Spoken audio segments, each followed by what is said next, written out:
I can't imagine what it would be like to have to suddenly leave my home.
Live.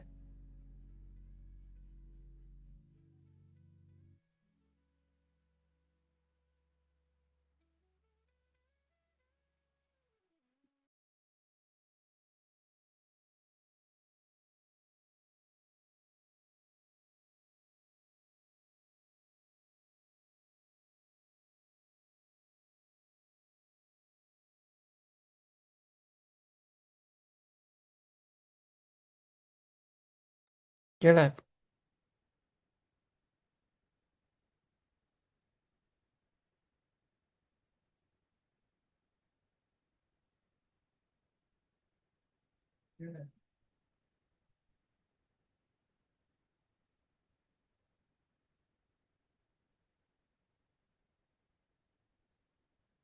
Dr. Gordon, you're live. Yes, go ahead. Okay.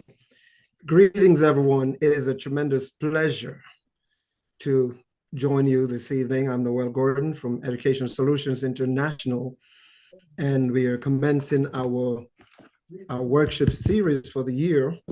We are commencing it with a bang. We're going to be starting out this evening with our workshop on literacy, and I want you to make sure that you stay on for Wednesday when we'll be talking about numeracy.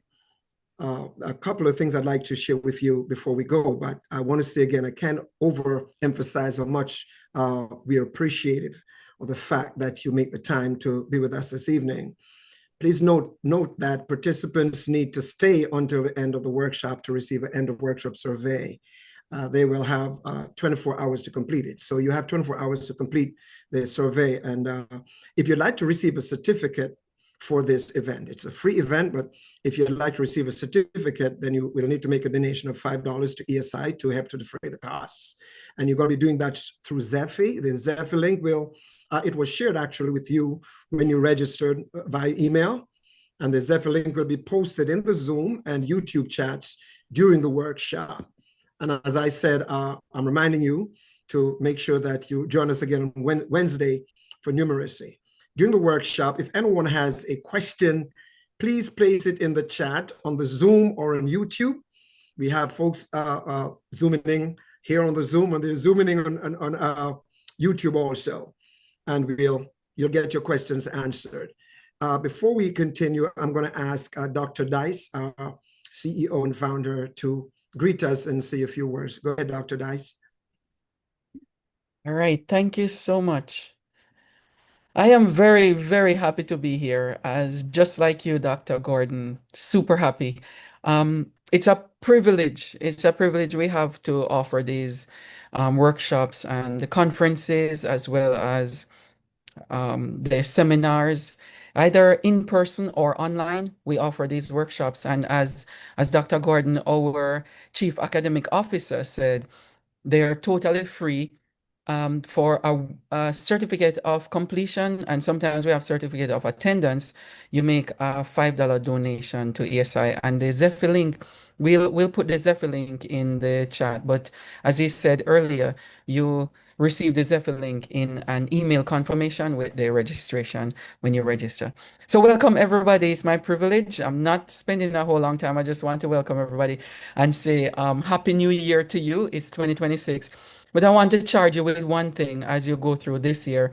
As you know, there's a lot of turmoil and happenings in social justice systems around us, and we really have to come together to support each other. So we're asking everyone to reach out to others, try to build intentional community among everybody in our diaspora.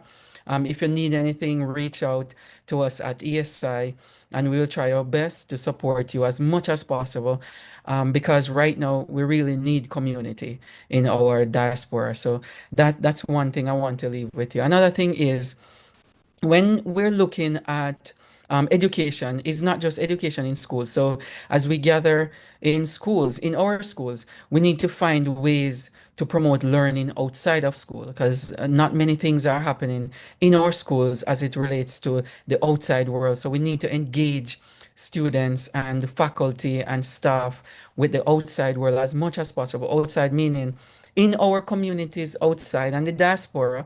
You need to get connected to a diaspora, and we have a very good platform here and others too that are available for us to keep in touch with each other and help make sure that learning is taking place, not just in our schools.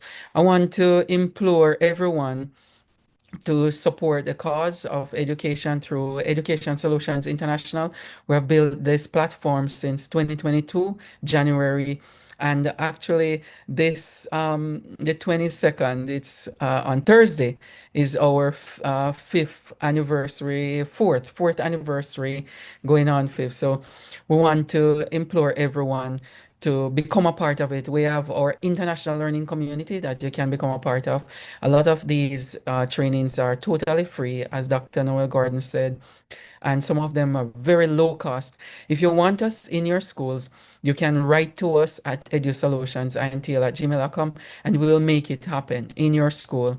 We're also rolling out a membership, a very, very reduced cost membership coming up soon, and you will see that in your emails right across the platform, that schools can become a part of us, and we will offer you a 2-day, whenever you have your 2-day workshops in your school in the year, we will make sure that somebody is there to support that for that full day, 2-day workshop that you have throughout the year. So we have that coming up for you to participate in as a school.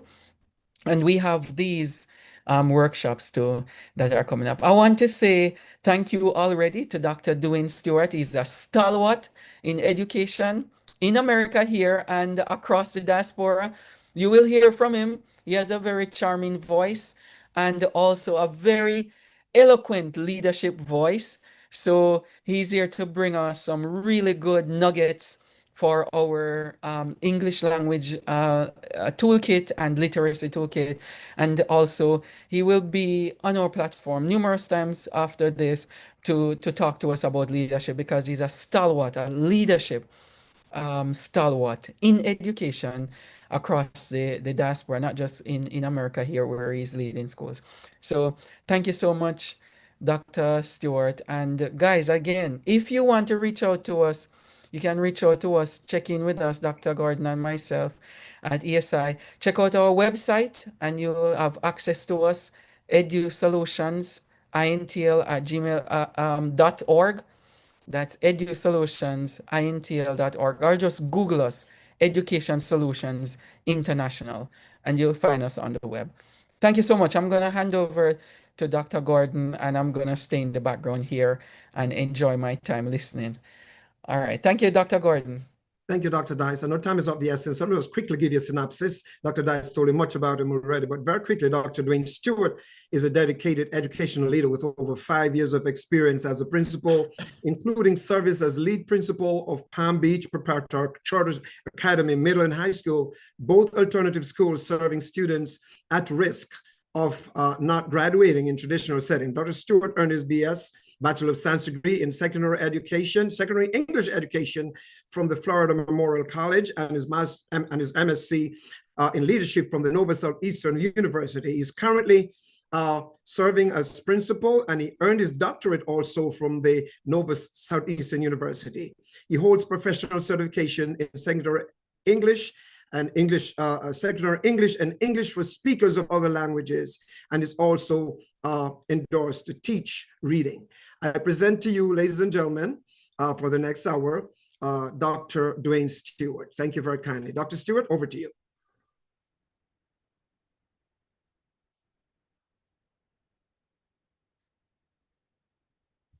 Thank you, Dr. Gordon, and thank you, Dr. Dice. I really want to just take this opportunity to acknowledge the Education Solutions International family, of which I'm a part, and for those of you who took the time to be with us tonight.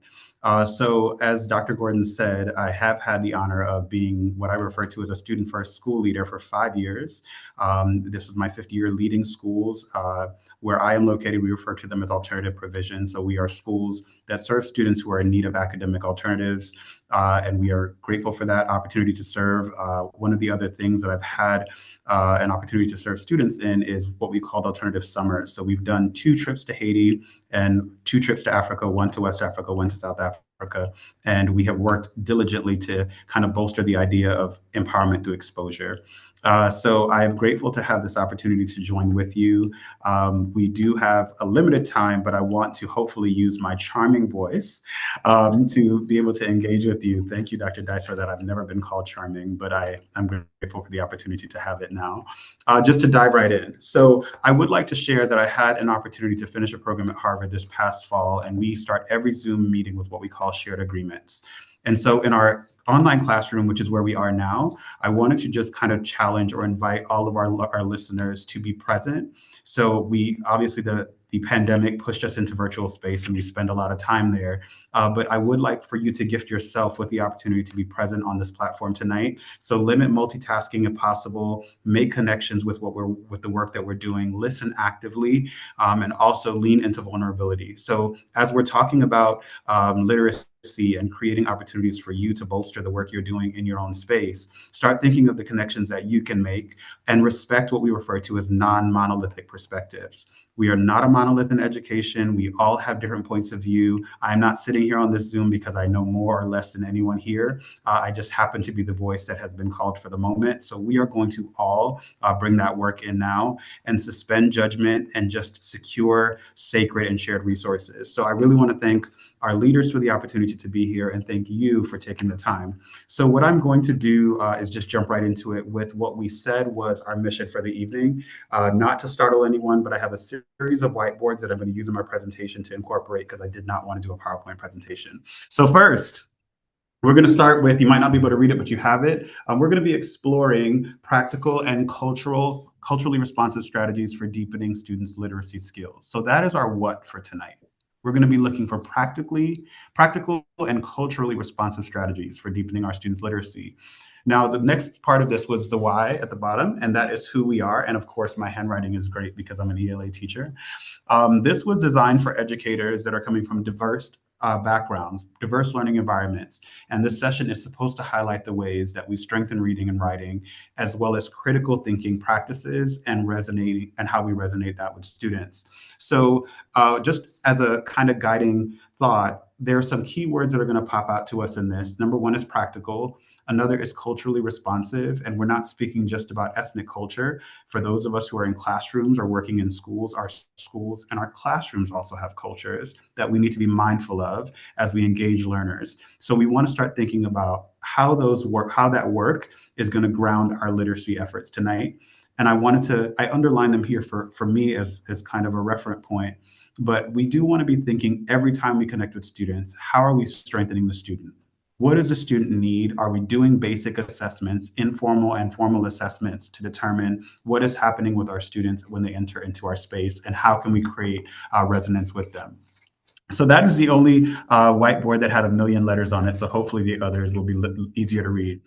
I would like to challenge you with some look fors. So your look fors tonight, you need to be looking for some student-centered practices. You also want to be looking for emotional and instructional continuity. And then last but not least, some culturally responsive literacy.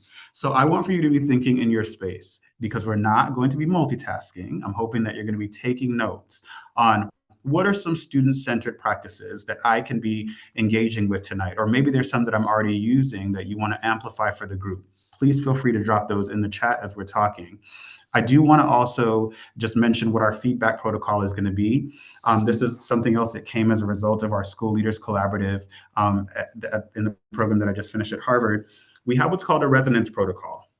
Now, in our resonance protocol, it is, you can start thinking of things that you want to share in feedback, but you want to say things like, I really felt it when you said, or I was right there with you when, or it really resonated with me when. And the reason why you do that is that we know that especially teachers who are ELA focused, we have a tendency to want to wait until the airtime is ours so we can show how much we know. But when you introduce what's called the resonance protocol, what it requires the person to do is to actively listen before they share their feedback. So what resonance is sharing what you took from it and then extending on that if necessary. So I do want for you to bring your own voice, your own perspective into the work, but we don't want to be fighting for perspectives, because that's not what our purpose is tonight. Tonight, what we're trying to do is to explore some practical and culturally responsive strategies. Now, I know that the visual hasn't been so great with the whiteboards, but I have one that I think that you're going to be able to see very clearly, and it's this next one.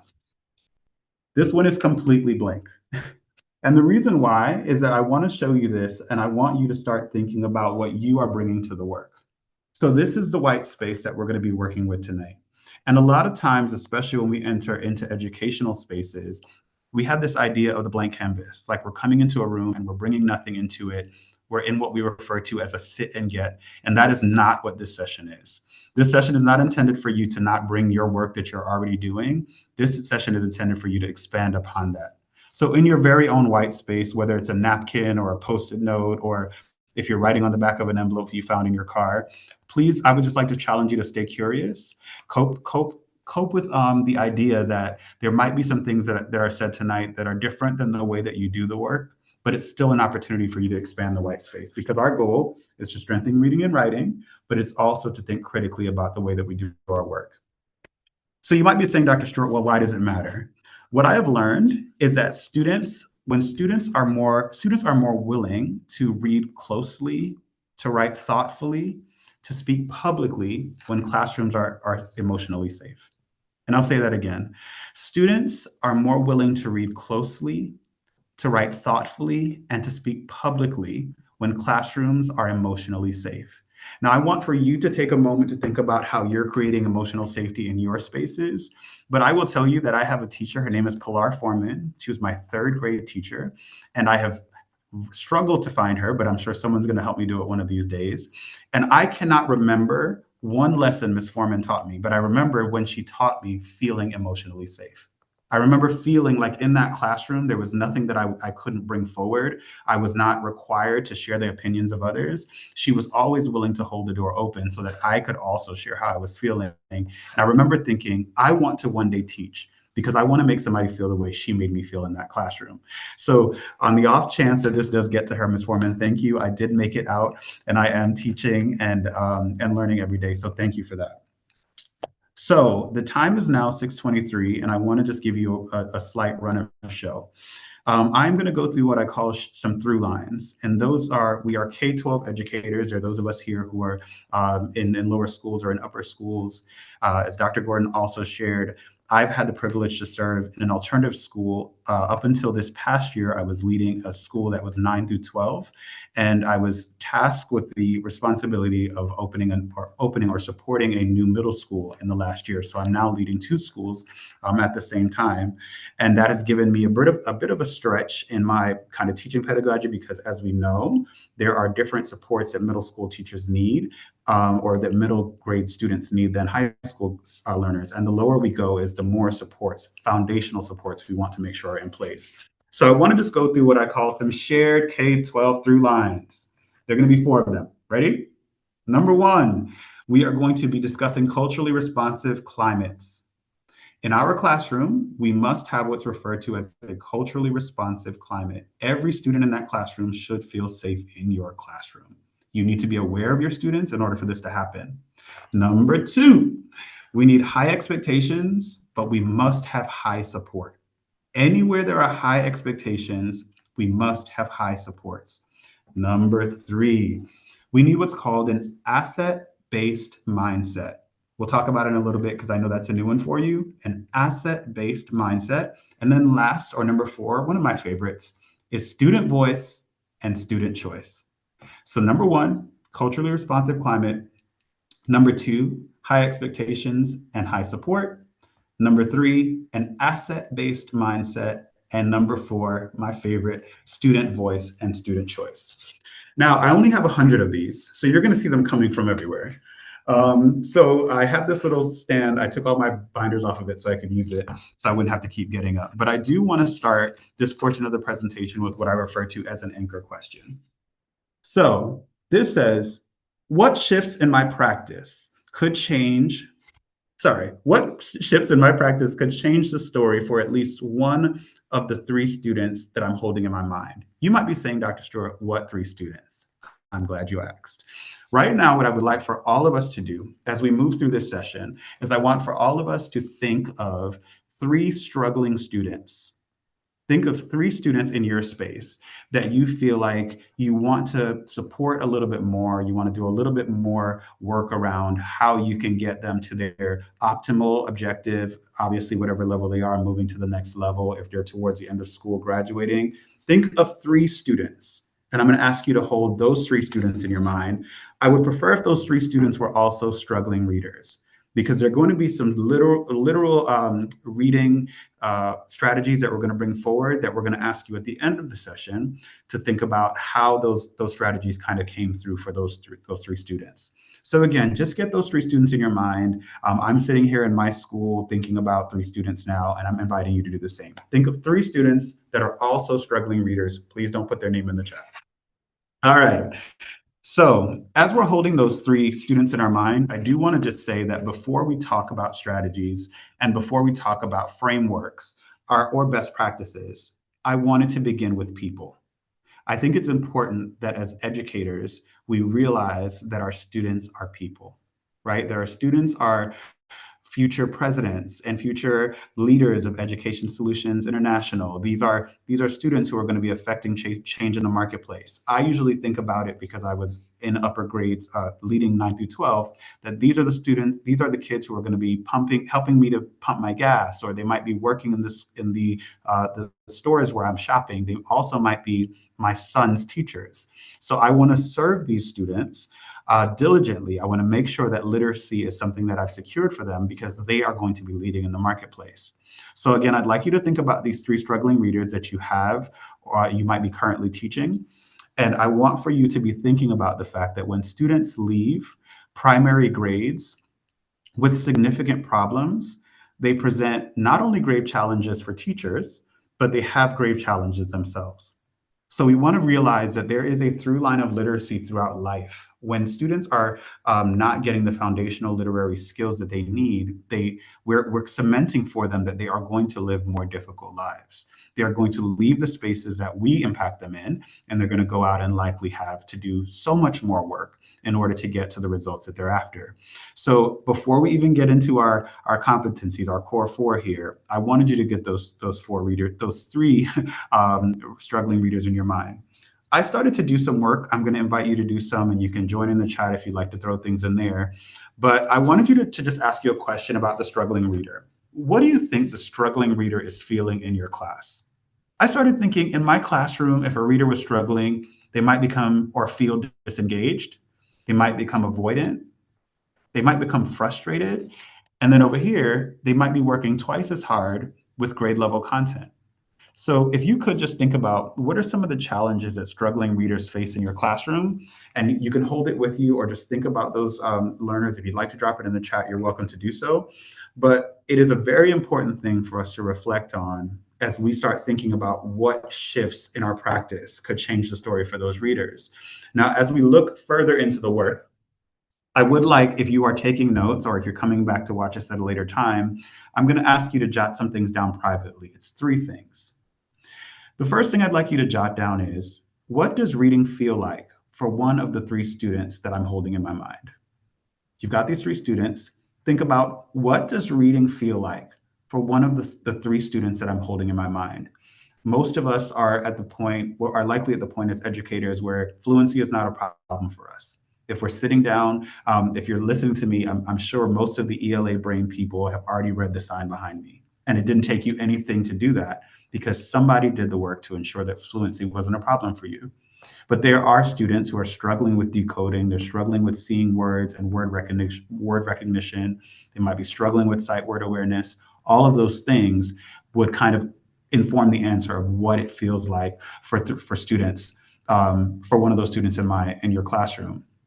Question number 2, what has the student likely learned about themselves as a reader? Now, one of the challenges that I have had to overcome using my voice as an educator is how I connect with students. Where I'm sitting now, it used to be my office, but I turned it into a collaborative workspace. And from last Monday until now, I've had 35 student appointments. And you might be saying, didn't you say you were the principal? Yes. And the reason I'm doing that is because I want to model for my team that as a student first leader, that my work is always about students. Nothing else in the building is more important than my students getting what they need. So I'm doing one-on-one graduation appointments with my scholars because my New Year's resolution was to make sure that every student in my building had a one-on-one with me. And so as a person who is working through this, I started realizing that the students that I'm talking with one-on-one this week, some of them have learned that they're never going to graduate, or that they're never going to be able to read a novel, or that they're never, or that they're never, or that they're never. And at the very end of the session, we're going to do some affirmations where we're going to try to reset some of the things that students might be thinking about themselves. Third and last, what do you most want to be different for this student? So the first question, what does reading feel like for the student? The second question, what has the student likely learned about themselves? And the third question, what do you want to be different for the student? I know there are those of you who are writing, so I'm going to give you just a second to do that before we hop into the next thing. For those who are looking for the educational term, we call it think time. We don't want to ever overwhelm the learner with too much.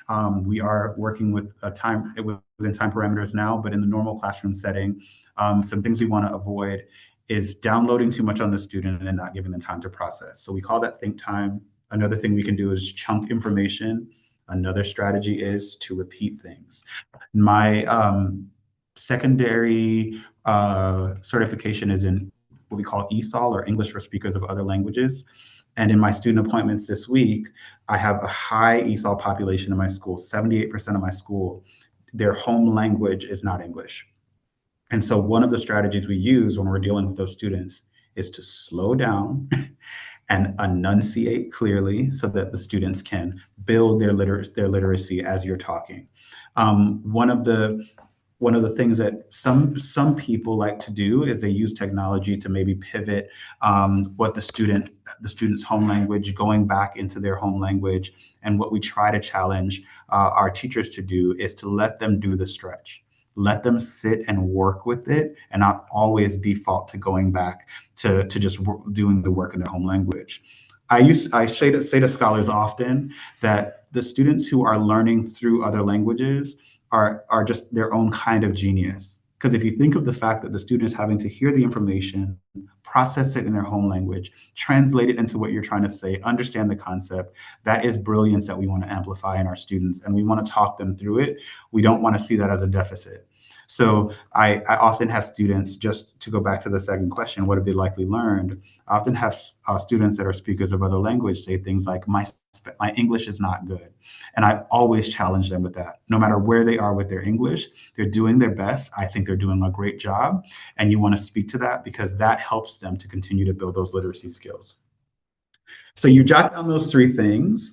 And now we're going to hop into our first one of the four. So you might be wondering, is he ever going to be done tonight? Nobody wants this to be done more than me. All right, so here we go. Culturally responsive climate. Now, if you work in schools such as mine, we have what we call our MTSS strategies or our tiered strategies. Most schools have them they're usually called different things.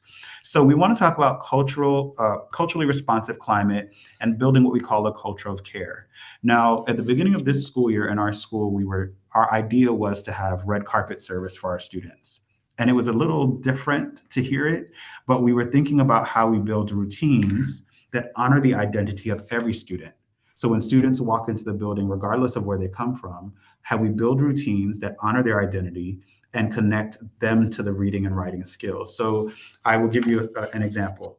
Today is not a work day. Of course, Dr. Gordon would put me to work on a public holiday, but today is not a work day, so there are no students in the building, right? But if there were students in the building, we would take an opportunity to maybe highlight the work and contribution of Dr. Martin Luther King.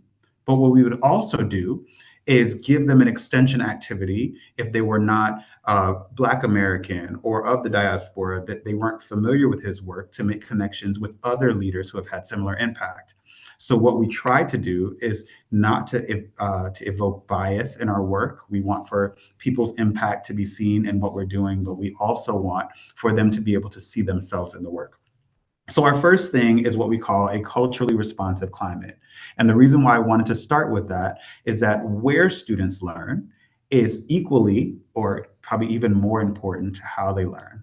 So if students are not learning in an environment where they sense that they are cared for, it is much more difficult for that student to gain or to glean what the environment is trying to download.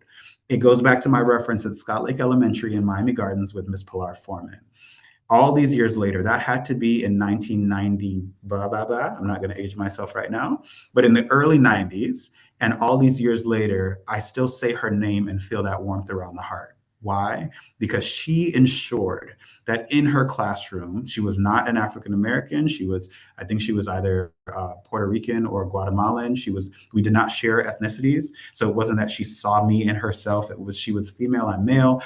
None of the things that you might assume about my inner city elementary school.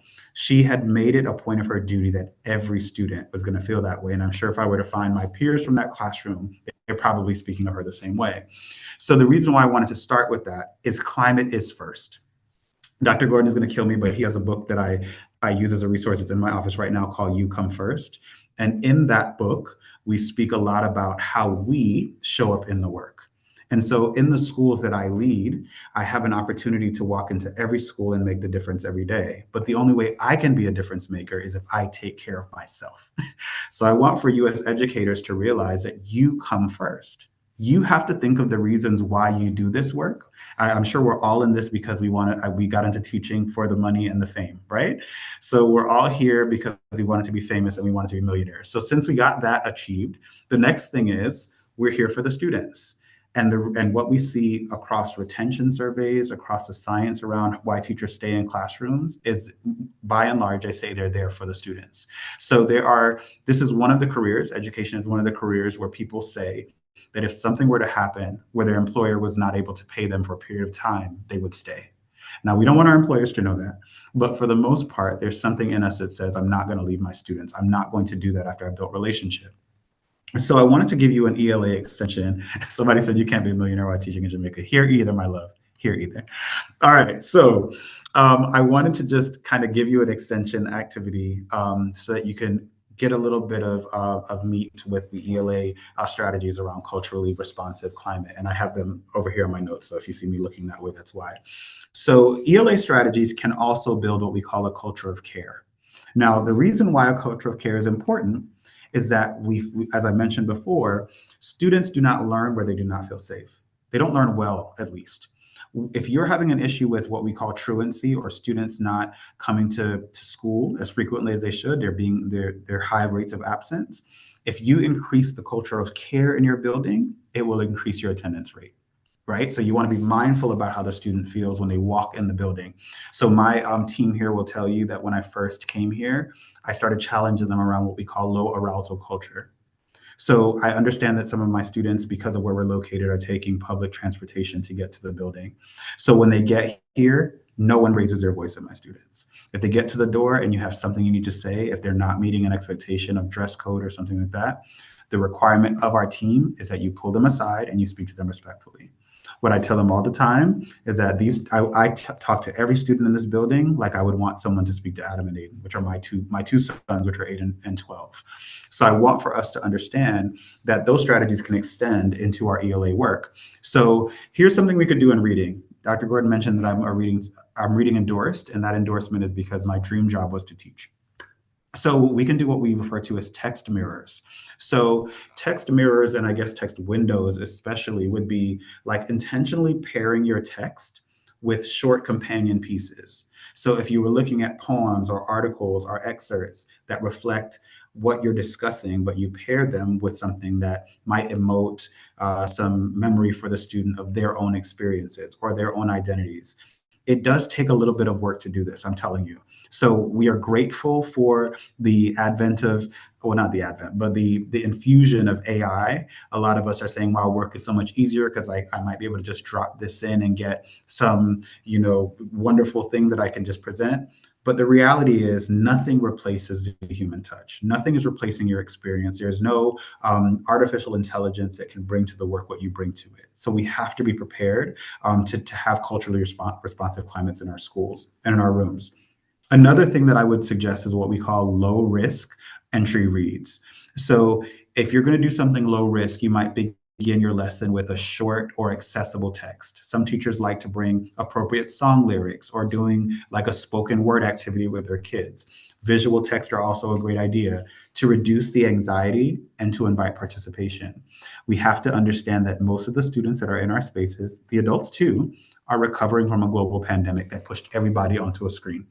So what we're seeing now even more so is students are, their social interaction skills are very low. We get on Zoom meetings now, we turn our cameras off, we don't want to talk, we don't want to say anything in the chat. And we have to understand that eventually that is going to impact our social interactions as well. So we have to get diligent in our ELA practices when kids are in the school to try to create opportunities for them to increase their reading and their writing proficiency.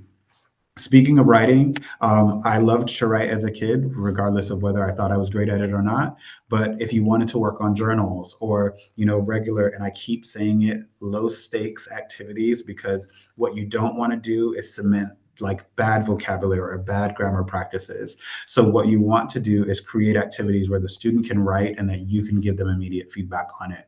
So if we're connecting with students' lived experiences, that would be the best way to make that activity a culturally responsive one. If a student writes something, one of the reasons it's important to check our students' work in a timely way, they might be calling out to you for something in their writing. And you want to make sure that you catch it and you respond to it. Because if I was writing in a journal entry, I wish my teacher knew, ... and then the teacher never responds, whatever it is that I wish they knew goes deeper within me. And I start thinking it's just a lesson. It's not just a lesson. These are students who are looking for you to respond. Another kind of extension activity would be around what we refer to as speaking and listening. So I did it at the beginning of the session just as a demonstration. But when I had the privilege of getting into, for those, not that you care, but for the point of the reference, I was in higher ed for 10 years. So I was working at Nova Southeastern in developmental advising in an office. And then I was leading the Nassau, Bahamas campus for 2 years at the College of the Bahamas. So when I was traveling back and forth to the Bahamas, I was doing one-on-one appointments with students, then they were scheduled. But then when I answered kind of this call to be in a classroom, it was a stretch for me because it's what I knew I wanted to do. I just didn't know how. And so when I got into the classroom, I'm the cool teacher that everybody likes. Here, where I'm teaching at least, most of the students that see a Black male walking into the building, he's the gym teacher, He's over detention. He's likely not certified, just where I am. And that's just a kind of a statistic where I am as it relates to male educators of color. So when I walked into the classroom as their ELA teacher or as their reading teacher, for many of them in their senior year to be meeting me, they were meeting me in the person of an African-American or a Black male teacher for the first time. So it was my responsibility in that space was to create a protocol for how we were going to interact. So we had a great time, and I got some of the most challenging feedback from one of my administrators, who is now a dear friend and colleague of mine. She came in and she said, "You're not good at this, but you're going to be one day." And I remember thinking, she's never going to have to say that to me again. So I established a protocol in our class, what I call structured talk protocols. So if we are going to be doing a lesson, in a standard lesson, we're doing this now because we have a limited amount of time. But if I were in a classroom, I wouldn't just drone on with my lesson. I would have structured points in the lesson where I would stop, and I would kind of emote, or I would invoke some ELA strategies. So some common ones are like think, pair, share. So I might want to think about it first, and then I might give them an opportunity to sit with a shoulder partner and say, now you guys think together, you guys pair up and think together. And then I would call one person. I would say Noel or Dwayne. I would say, so if you would just amplify for the group what you guys came up with. A lot of times in those moments, the students, as they're connecting, they're realizing that they do have a good point, but someone else does too. So it's the learning first, but they're also experiencing a bit of a stretch in what they think is possible, because very often students are thinking two opposite things.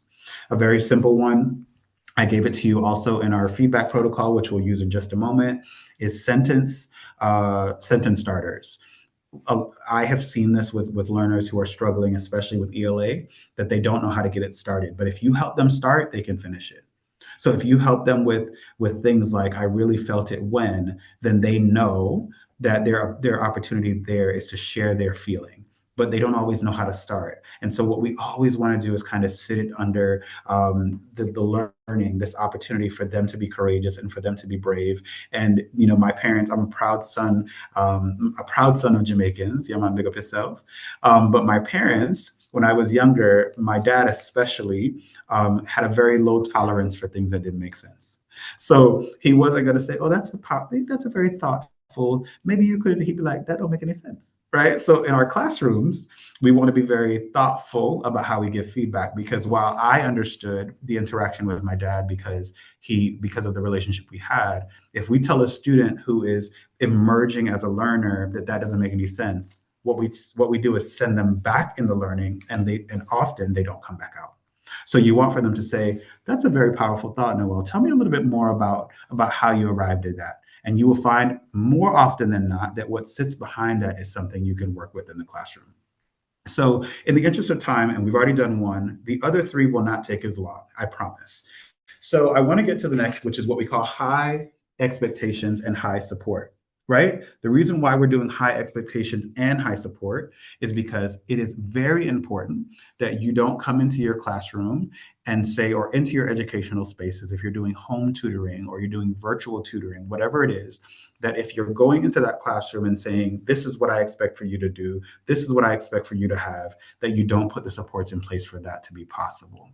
So most students, most adults actually, if they have the right supports, they can learn. Most people who are looking for an opportunity to get through the text or to decode, if you provide the appropriate supports, they can learn. So you might be saying, "It's an ELA presentation. Please give me something that I can work with." I'm glad you asked. Grade level scaffolds. So we have probably from very primary all the way up. So I would say, if you are working on a text, you want to keep the text complex, right? But if you're going to, as we did earlier, if you're going to be giving large portions of the text, you want to start adding chunking into it, where you're saying, "Okay, that was a lot. Let's break it down into small parts. Let's discuss what we think is the main idea. How do we find the main idea? What have we heard multiple times?" If we've taught a lesson before a text, it's always kind of helpful to think ahead. If we've already taught a lesson before a text about text features, then when we're doing it, I think it's always a powerful opportunity to connect to previous knowledge or to prior knowledge, where you say, last week when we were discussing this, we said that one of the indicators of tone is. So now that I have acknowledged how to identify tone, what do I think the author's tone is from this sentence, and have them read the sentence aloud. Another really powerful thing that we can use is guiding questions. It is helpful for us to use guiding questions, but you also want to think of those things beforehand. Do not wait for the last minute and throw the lesson together and think that you're going to be able to come up with great questions. What has been very powerful in spaces that I've seen that have high supports is asking the students to help you to develop questions. Hey, why don't we work together and come up with some questions? Or let them interview the author. Tell them, hey, as we read this, I want you to start thinking of questions where if the author was sitting in my seat, that you would ask them. And as they start doing that, it's almost like our resonance protocol earlier. They start listening because they want to find the resonance points so that when they're getting this interview with the author, that they can give that back to them. I have a literacy story that I want to just drop in real quick. I was teaching 12th grade intensive reading, which is what is referred to here. And I remember approaching my leadership about a book that was not on our approved reading list. The book was 483 pages. I still have the book upstairs in my office. And I remember my leadership saying, well, it's not one of the books that's in the curriculum, so we won't be able to purchase it. I said, well, if I purchase a classroom set, will you allow me to read it with the students? And my leadership said yes, because they were great leaders wanting to support literacy. Now, I got the book because this book was a little bit above what kids in my classroom would normally read. And so I got the book and I allowed those students to check it out. And I said, I did a crowdfund raising for it so that I could get copies for all of you. And I'm trusting that you guys are going to take care of these books. And I found, this is another strategy in the classroom, I found that when you do what I refer to as an assumptive close, you say things like, I only have 10 of these. And I just know, because you guys understand how difficult it must be for us to get these things, that no one's going to take these books and not bring them back, or bring them back damaged or soiled. And what I found more times than not is that the students will, when they're clear about what the expectations are, they will meet them. So as we started doing the reading, the students were taking the books home, and students who were struggling readers, one of my 3 struggling readers that I would have selected had the session happened at that time, took the book home and read the entire book in a weekend. The student came back to me on the Monday and said, I hadn't finished my doctorate yet, but they were like, they called me by my last name. They like, Stuart, I read this whole book this weekend. It was so great. And what I did was I picked a book that was written by an author that not only looked like them, but that the experiences in the book would feel familiar to them. And so everyone who was picking up the book was reading the book and they couldn't put it down. Now, it was a very important strategy for me, because what I was showing them is that they can read. They can get through the reading, but we do have to have some structure around how. So why does it matter? And I want to just say this before I move on to the third thing. Students are more willing to, as I said earlier, we said students are more willing to read closely, to write thoughtfully, and to speak publicly when the classroom is emotionally safe. All right, so that is one of the strategies for high expectations and support. I want to give you just 2 more. One for writing, modeling writing, and obviously I've worked, for those of us who are ELA teachers, we have to work on what we refer to as board work. So be careful of how you write, obviously, but you want to be modeling for students live. So there are things that we call like paragraph live, or if the teacher is doing planning on the writing, as they're writing, they're working through what they're writing with the students. So they show the students, hey, we're in the planning phase right now. So it's okay now as we're working to kind of just be jotting this stuff down, but we are going to do a draft after this. We're going to do a bit of drafting, and then we're going to revise this aloud and bring them into the writing process. So you're saying, hey, listen, this is what we call we refer to it as a close read. So we're going to read it now for this, and then we're going to read it again for that. We're going to read it again for that. And then as a student is going through the reading process and the reading and the reread, they start understanding that you can read with a purpose in mind. So it's just like earlier when I created those frames for the protocol, when the students knows, hey, we're reading for tone. Then as they read, they're listening for the tone. Hey, we're reading with an investigative lens. As we read in this next time, in this lens, we want to be thinking about, why did the author do this? Why did the author pick this as a setting? What is the reason why this author would have done that? So yes, I love that. It is okay to read a text more than once. For most of us, especially those who are working through fluency, sometimes we end up having to. I find that it's important that when students are given permission in the reading, that they know, hey, you might have to go over this a couple times. But if you do it with a different lens. If they're able to do it, if you've secured student text, or if they're what we refer to as consumables, challenge the student to annotate the text. So if they're able to, ask them to put their curiosities on the side, and I loved it. Somebody just took it. They should be presenting. Thank you, Amoy. We can also encourage read alouds. I'm aware that there are some regions that discourage read alouds. What we have found through the research is that we have to be very careful about how we manage it. Most of the teachers I know masterfully do read alouds, but what we used to do when we were earlier on in the work is we would just say, okay, you, and then the student reads. And what we found through the research is that some students there is a bit of trauma that comes in the literary process when they don't feel prepared. So what I found, and I love what's happening in the comments, is that when the strategies that we create for students secure the learning, anything is possible. So I love what Shelly Ann said. Repeated reading is a strategy that we have to use in our classrooms. So it's so powerful to hear some of the things that are being said, because as we even think about like vocabulary, we have what we call a tier focus here. So we try to teach what we refer to as high utility words. So there was a time where we would just give vocabulary out, and then the students never use those words. But if you give them words, they're likely to incorporate into their own vocabulary. There's a higher chance that those words are going to stick. So my 8-year-old, for instance, tends to use higher order vocabulary. And so when he says, today I had asked him, he was working on a geography project, and he got to a point that was talking about Spanish conquistadors. And so he struggled to say it. And what we do is, oftentimes the student will say, he said like Spanish, and he had a hard time saying it and skipped on to the next thing he was reading. And I said, one second, Aiden, go back and read it again. And he struggled through it. And I said, you're almost there. And so he said, conquistadors. I said, look at that. You broke it down into small parts, and you can manage all of those parts. And so once he got it out, I said, so what do you think a conquistador is? He's like, I don't know. And so we sat there together and we looked through it. And I said, okay, here's a great opportunity for you to learn not just how to say the word, but what the word means. And now, will he use the word conquistador outside of any project he's doing around the revolution? Probably not, but he better be able to say it. So we want to be mindful about the utility of words, but also about academic words in context. I also would encourage those who are listening to be mindful of isolated lists. If you're going to give a vocab list, incorporate that vocab list into what you're doing next, which goes back to why planning is important. You don't want to be waiting for the last minute to prepare an ELA lesson, because you can change a student's world through a thought out lesson. So if you create kind of streams that are going through, and as somebody just mentioned, you start thinking of probing questions that you're going to ask now and then again at the end. When you start doing that, the students develop what we call a word consciousness, where they start thinking, man, I want to track these new words because I want to be able to use them. And then if you do something fun in the classroom, like every time you incorporate a new word, I do a so, or we clap or something, then the students start thinking, wow, this is great. I never want to just dump something on you and not tell you why it's important. So let me just say that before I move on, because I'm trying to wrap it up.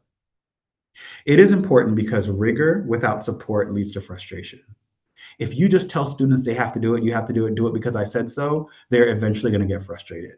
But if you start giving the students the rigor and you say, hey, listen, conquistador was the last word, and next week, this is what the word is going to be, and I'm expecting you to know that word, know what it means, be able to use it in a sentence, and then next week, we're going to add another word, that rigor is going to start to work in their favor. Now, what we learn in reverse is that rigor, that support without rigor leads to stagnation. So if you give the student support, you're always helping the student, always, but you're not turning the dial a little bit, the student eventually gets frustrated. So it's a very delicate balance of how you're going to be supporting students in the academic space. I do want to caution this because it just came into my stream of consciousness as I was talking. No teacher wants to admit that they have favorites, right? We never want to say, he's my favorite student, she's my favorite student. I do want to caution us around bias in our literary supports. A lot of times, oftentimes, students who are making the most noise, who are calling for a lot of attention get a lot of our attention. Be mindful of the students who are sitting off and just acting or nodding as if they get it. Make sure that you have ways to instigate learning for them as well. Make sure that there's a way, informal and formal assessments. I one of my mentors, my educational mentors says, try not to play guess what's in my head. Where you throw out this thing and say, or I'm looking for so-and-so. And then the student's supposed to say, what? I'm going to give you an example of it in a second. But try to put supports in place that the students can follow, because those guiding things will help you. So let's move on really quickly because we need to wrap this up.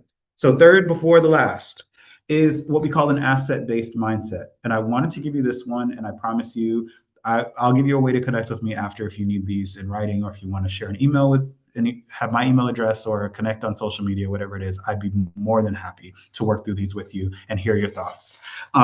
So asset-based mindset is going to be a simple one. It's just it's a $10 idea for treating students and their home languages, their dialects, their cultural experiences, their social experiences as resources and not as problems. So treating students, take out all the things before, or put a blank line there and you fill it in, but treating students as resources, not as problems. So thinking of the fact that, wow, this student, I'm seeing a little bit of a miscue when they're reading, or I notice that whenever they get to certain words, or when they're trying to break down certain things, they're facing a similar challenge. That is a resource. That is an opportunity for you to get a resource in there. It's not a problem, because all of the people on this call are capable of providing student support to be the best version of themselves. And one of the things that most learners are aware of is that you're not just teaching these students academically. What you're trying to do is to create a balance for them to be able to live better lives. So most of the times when I am speaking with students and we're having an academic conversation, I'll lead with, say I handed you your diploma today. What would you want to do next? You would be surprised how many 19 and 20-year-olds, my school goes up to 21. You'd be surprised how many 19 and 20-year-olds still don't have the answer to that. And people have been asking us that since we were kids. So what do you want to be when you grow up? And now they're growing up and they still don't know.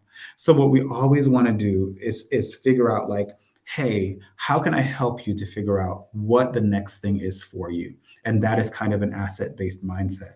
When you're looking at students and saying, okay, this student has this kind of predilection. This is something I see them always doing, and try to say to them, you'd be a really good so-and-so. Why don't you look into it? Why don't we hop online and see what that career pays? What's required for you to become a zoologist or an astronaut, or are there, let's use AI. Let's find out from AI, hey, AI, what are the 5 leading categories of employment or rising employment opportunities in the area that we live over the next 5 years, and then give your students an opportunity to connect in that way. All right. So the reason why I wanted to say that really quickly before I get to my last and final one, because it's 7:01, is ELA strategies that you can leverage student strengths are, I'll give you a reading one first, because I love teaching reading, is something you all probably already do. Previewing prior knowledge, right? So when you're thinking about an asset-based mindset, you're thinking about what the student already has. You're not thinking about the student as white space. You're thinking of a student who is bringing their own unique experiences. You want to think of how you can activate cultural or linguistic or experiential connections with the students when you start. For instance, I shared the story. I had 3 Haitian Creole speaking students in my group advising session on Thursday. And one of the students, what I notice about my Haitian students specifically is that they tend to be very supportive of one another when they enter the school. Even if they don't know each other, they have a tendency to provide supports for each other. So they came in together. One of the students was not a native English speaker, so they were working to help them understand what I was saying. So I slowed down, as I mentioned, with my ESOL kind of strategy there, and then we worked through it together. But when I went around the room to ask everyone where they were from, and they mentioned that they were from Haiti. I said, I love Haiti. I've been to Haiti twice. I whipped my phone out and I said, here's some pictures of when we went with our last student initiative. Here's how it went. Every summer before I became a school leader, I tried every summer to independently raise the funds and take kids. Some of my boys who went with me to Ghana and to South Africa and then to Ghana the following year, it was their first time on a plane. So you can imagine taking urban youth or inner city boys on a plane for the first time, out of the country. So it was a very powerful conversation to be having with them, but then also to be able to say in front of their peers that their home republic, that their native land is a beautiful place that I've already experienced. So I was activating that in them, but it was also my opportunity to activate a cultural experience that was a conversation. So that's something you can do in reading as well. What I would also invite you to do, it takes some work, but be mindful of like how you access multilingual text. So allowing students to preview the text, and as I mentioned before, annotating the text, it's very, very important. Just one quick one for writing is, it's a bit like a $50 word, but contrastive analysis, right? So explicitly teach students how to identify the differences. So they want to be looking at the differences in their reading, like when they're reading a particular novel, they might be reading something else, and you say to them, so what is the difference in this text than in this one? And as that happens, they start registering how to see it, and it doesn't devalue the student's experience. It actually helps to add value. So I know we're wrapping it up, so I want to give you the last one, which is my favorite, and that is before we do our question and answer. So I see a couple of hands in the chat, and we will bring those forward.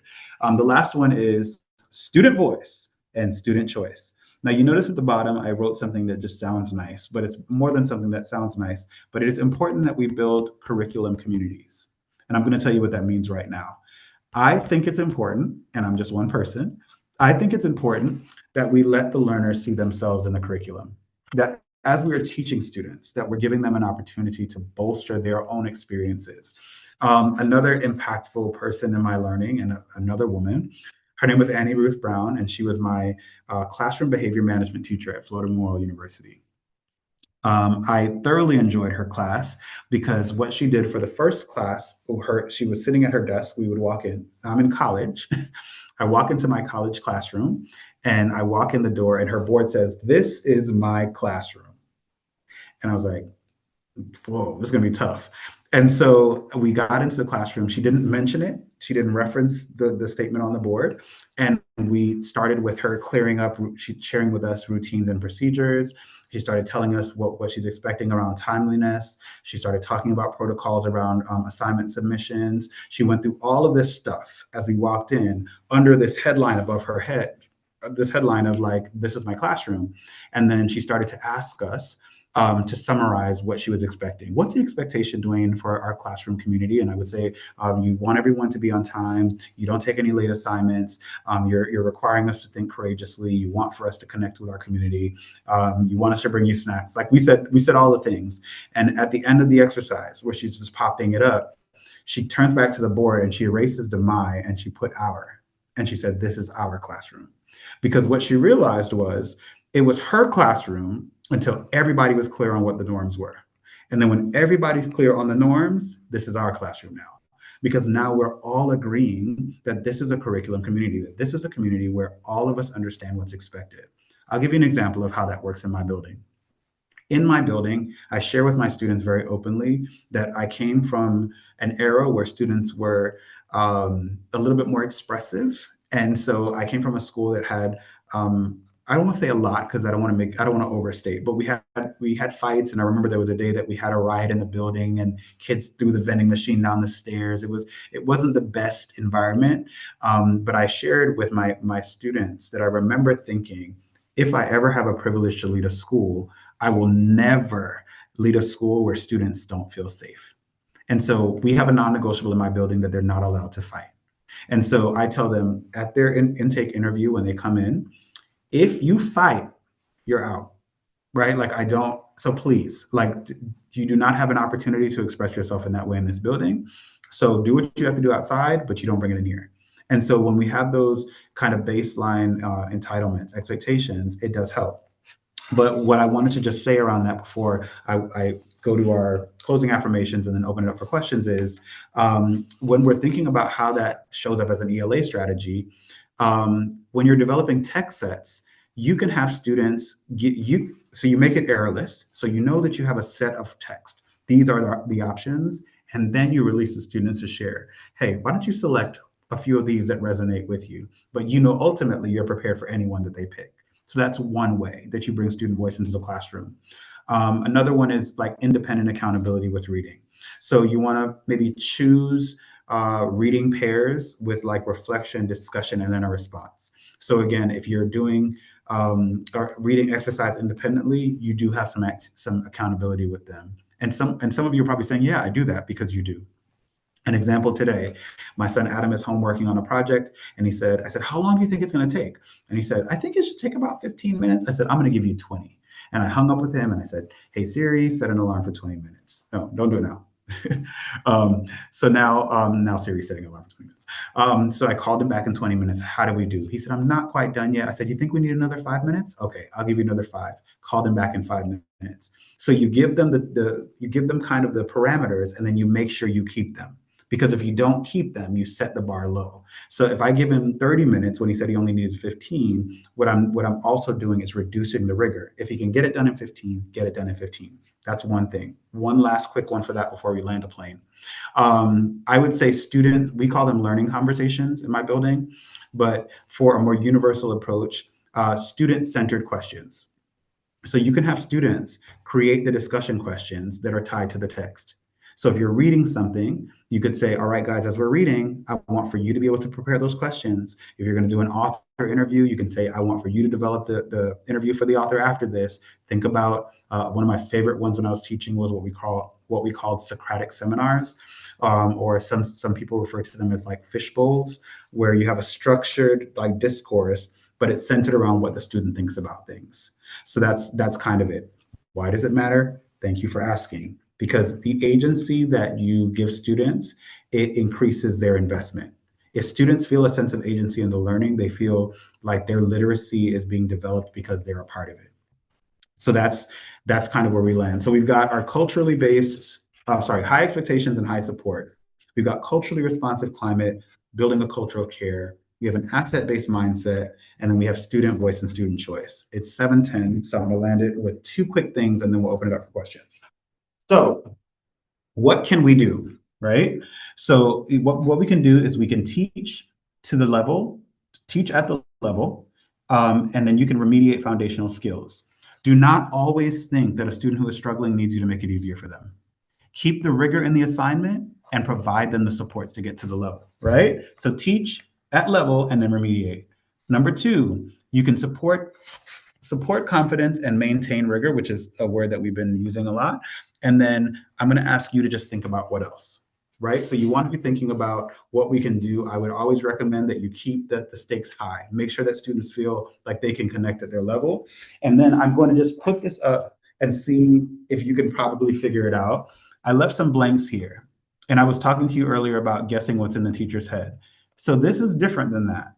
We spoke a lot about support today. So I left some blanks here, and I'm wondering if in the chat, anybody might think of what the blanks for this might be. It says, with the right blank, a struggling reader can catch up rather than blank up.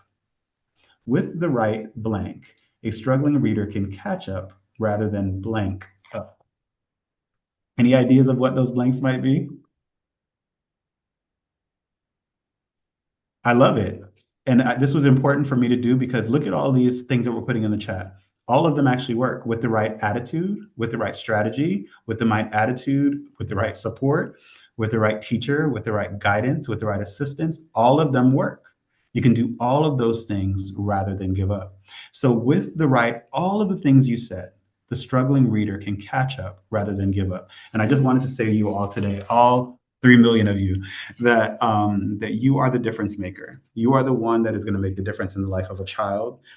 So I have a big thing that I do. If you have mirrors that you can use, if you want a creative idea, getting students mirrors and letting them write with like dry erase markers on the mirrors, it comes off. You write things like, a lot of students will come into your class thinking, I can't do this. And you want to be very clear with them. Yes, you can. I can do this. They might be coming into your classroom and saying, I don't belong here. And you want to say, yes, you do. I do belong here, right? So I do belong, or I'm not ready. And then you want to say, yes, you are. I'm ready, right? So you want to see here at the bottom where it's saying give up. And I would just add the word never. Make sure that students know anything is possible in our classroom because you're here. So I wanted to just take this opportunity once again to thank those of you, number one, who took this as a chance for you to bolster your educational competency. I want to also say thank you again to Education Solutions International, Dr. Dwayne Dice and Dr. Gordon. And this time I'll yield it back to our leaders. I'm sorry, I think we might have gone over just a little bit, but I'm hoping that you got something from it. No, you haven't. You've done 56 minutes, and we take another 56 minutes, Dr. Stewart. No, thank you so much. That was amazing. That was amazing. So we'll be opening up for questions. Drop your questions in the chat, and Dr. Dias, will you feel for those questions for us, and then you read them to Dr. Stewart, and Dr. Stewart will give a response. And while you're writing your questions in the chat, Dr. Stewart, that was amazing. That was amazing. You said something that I wrote down, and I always said that to my teachers: teach at level and remediate. Children rise to the level of expectation. We have participants from Antigua and Barbuda, Jamaica, Dominica, Belize, Grand Cayman, Grenada, St. Martin, St. Lucia, St. Vincent and the Grenadines, Trinidad and Tobago. This is right across the Caribbean. So while we're waiting for your questions, I just like to remind you again that you've stayed until the end, so you have to fill out the workshop survey. If you'd like to receive a certificate, I saw a question in the chat if you're going to be credited for this. Yes, we ask that you donate $5 to help us defray the costs. And we have a Zephyr link there, and it's not $5 Jamaican dollars. It's $5 United States dollars, and we'll make sure that you get the certificate.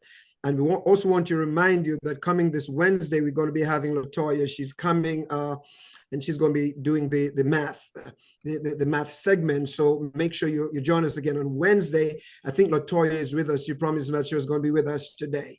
So having said that, Dr. Dice, do we have any questions? Can we have I think it's Colette Davis Harris. She has her hand up, so we can take her, and then we have a few questions here as well afterwards. Go ahead, Colette. Yeah.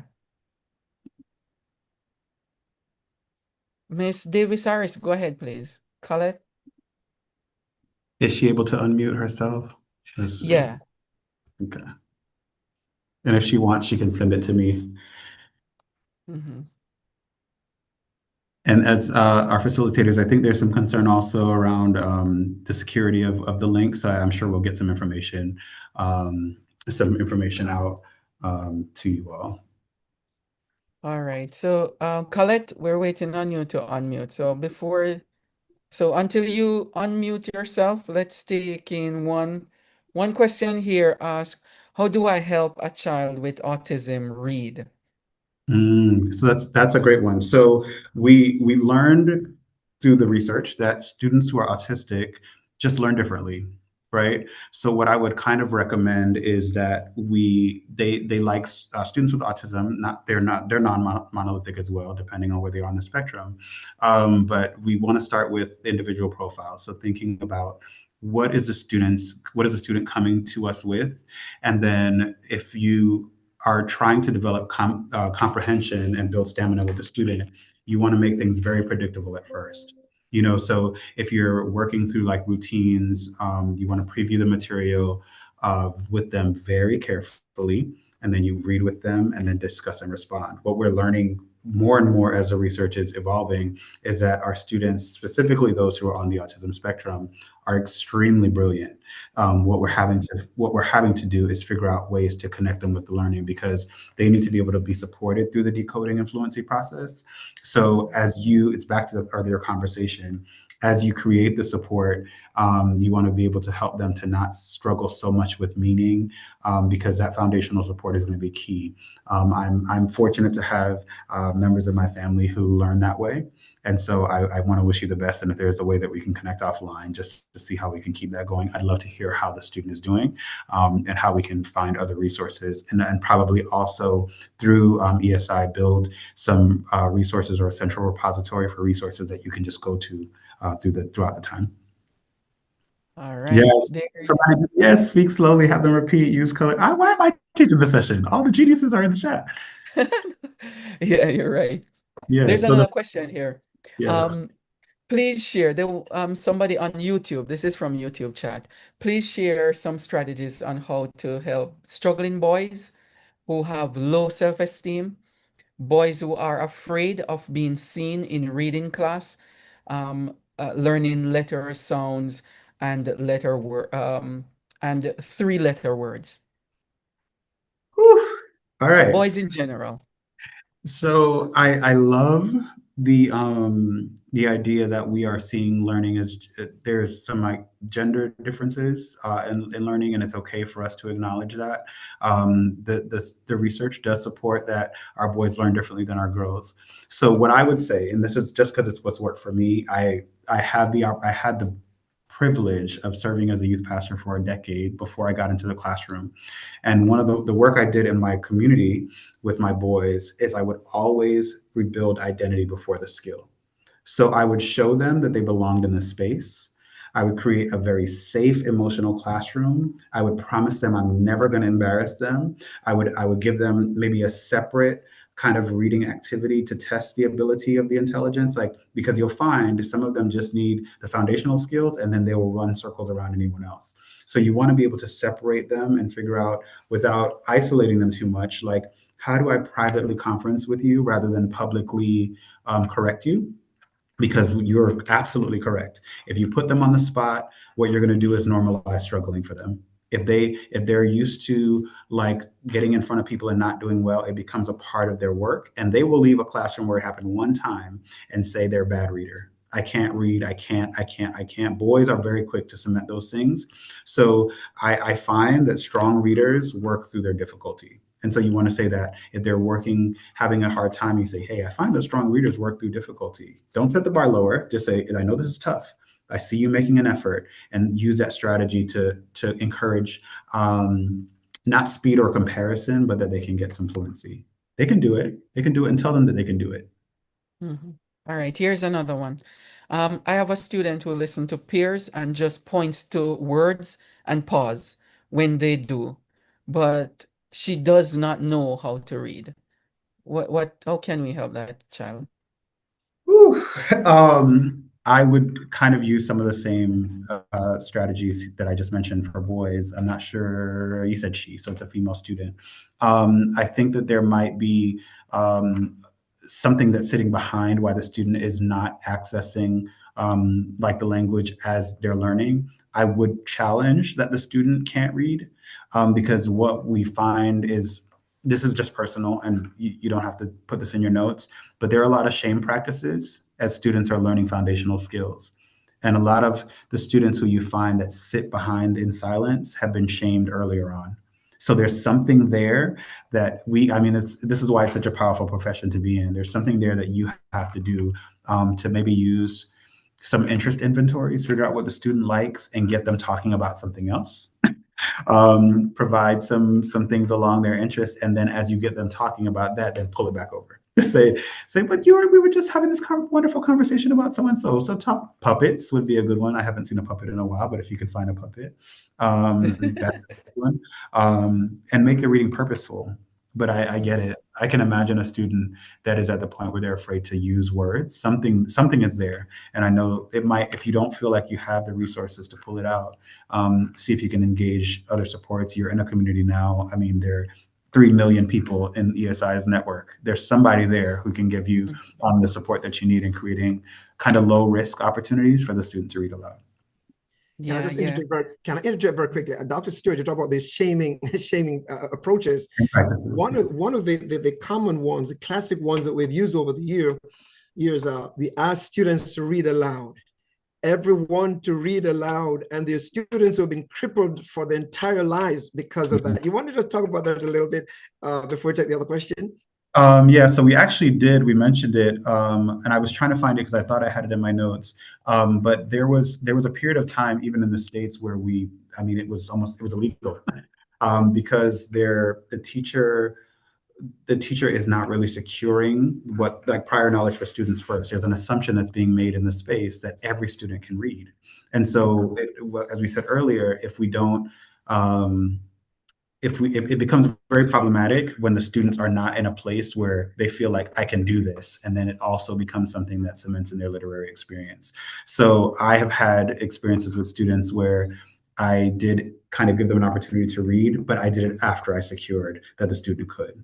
So I think it's we have to be very careful. There's some I have a term here, some on my thought board that says we don't go to POC, we are a POC. So we are a professional learning community.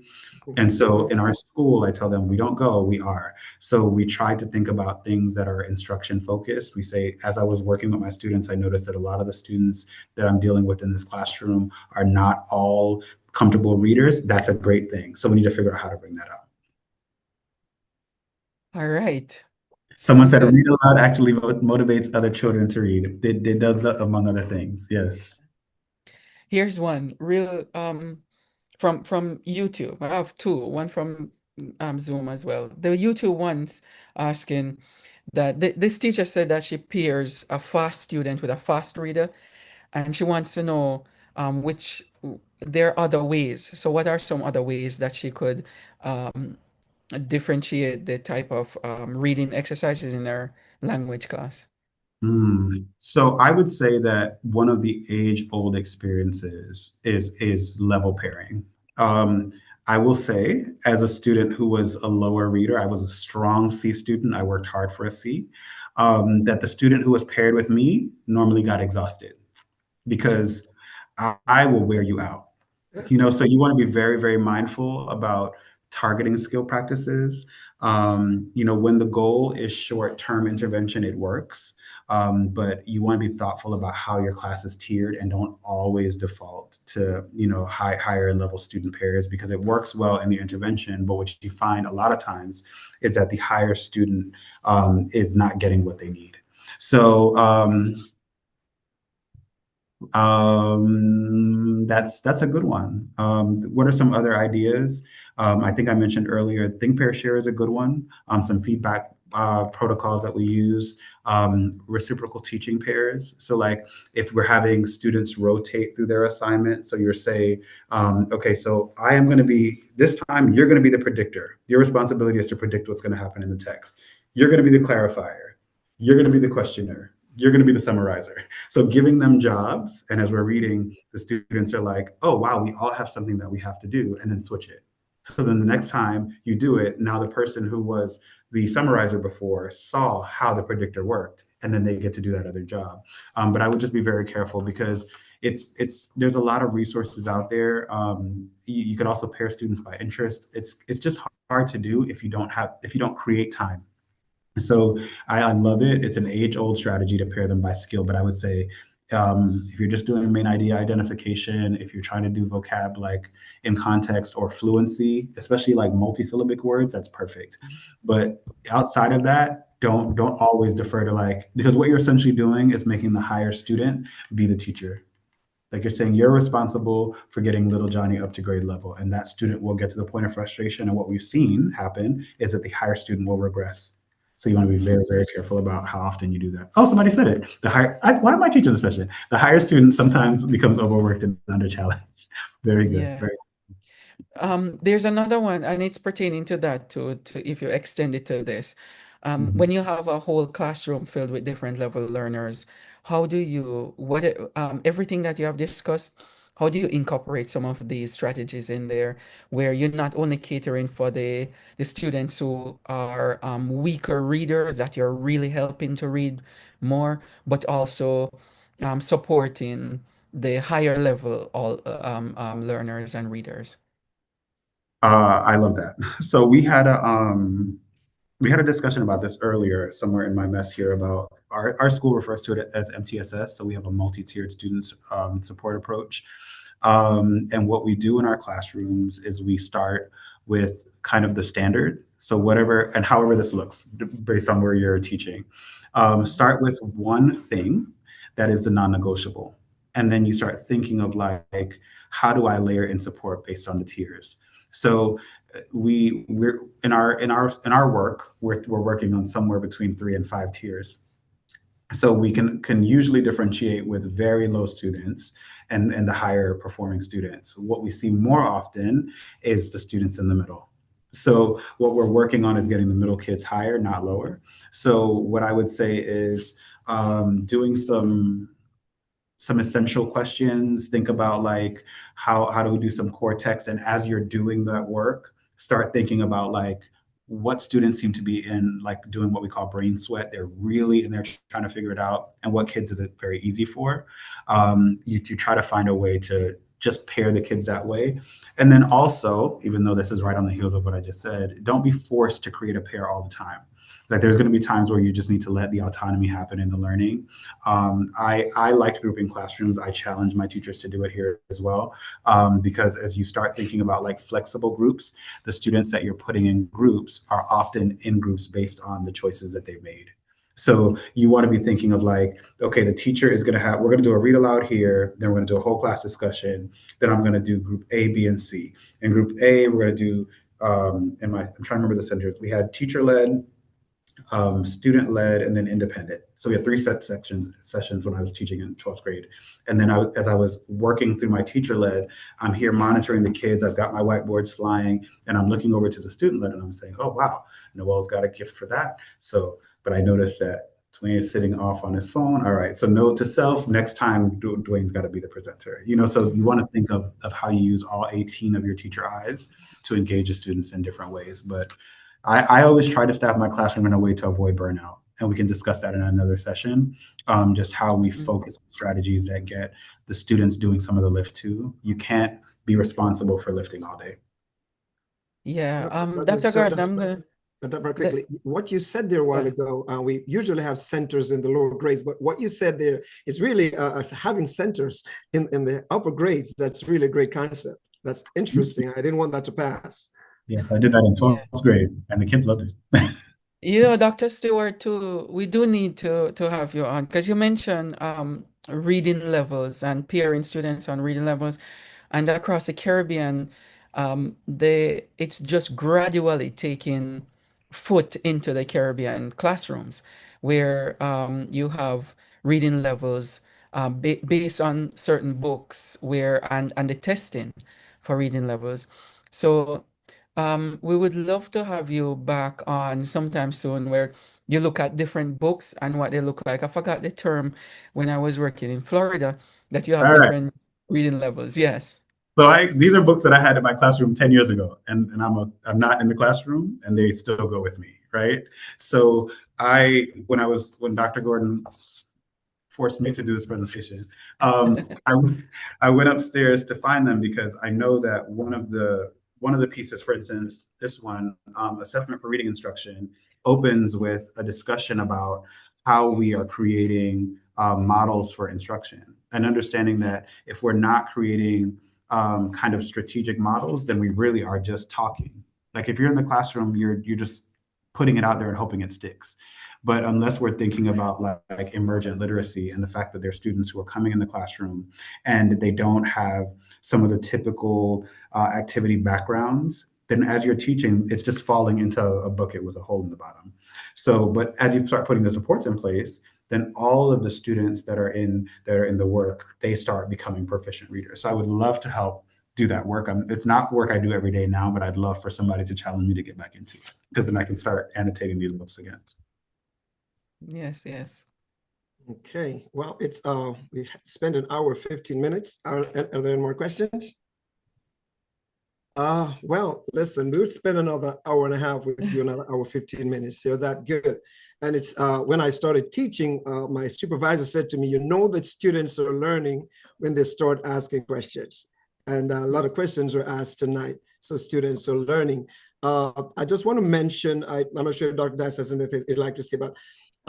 As you were talking, I couldn't help but thinking about the zone of proximal development, the teacher possessing the ability to identify the levels of the student in the classroom. Of course, you're going to do that by looking at the data, but also developing that ability to just by observation, you can assume relatively accurate where the students are, and that will help you to differentiate also.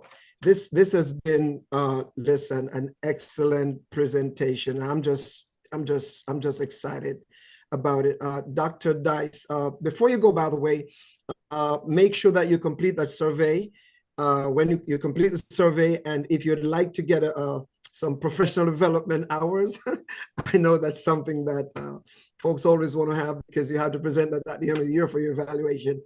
Please make sure that you just going to Zephian five US dollars, and we'll take care of that. Remember, Wednesday, we're having the amazing Latoya. She's coming, Latoya Watt.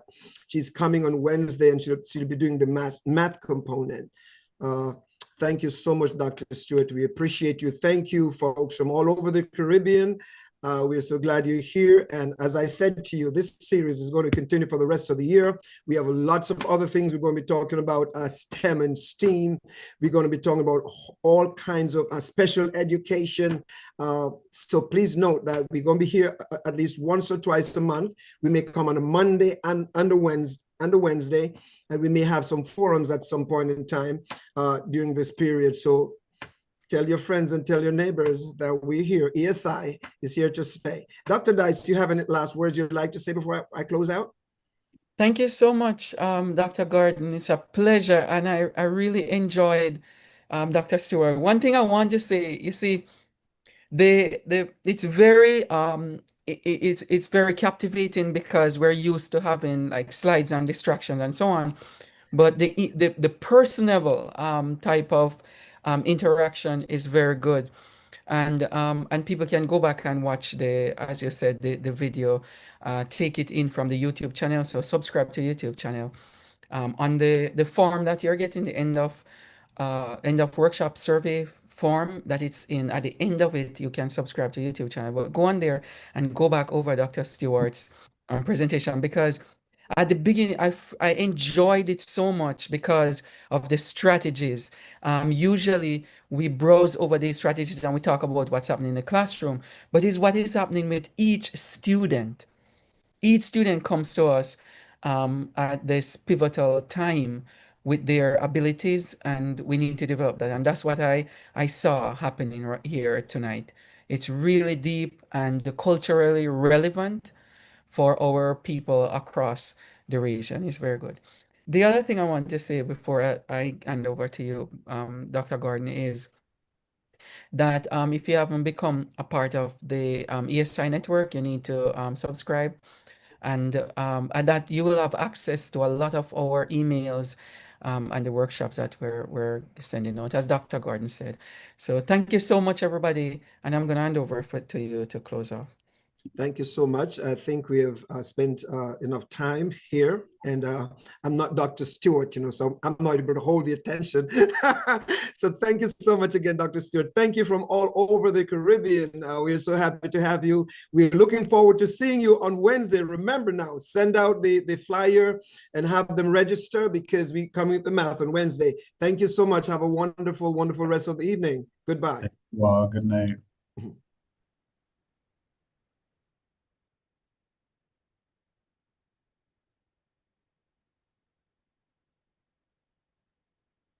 That's it.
Thank you.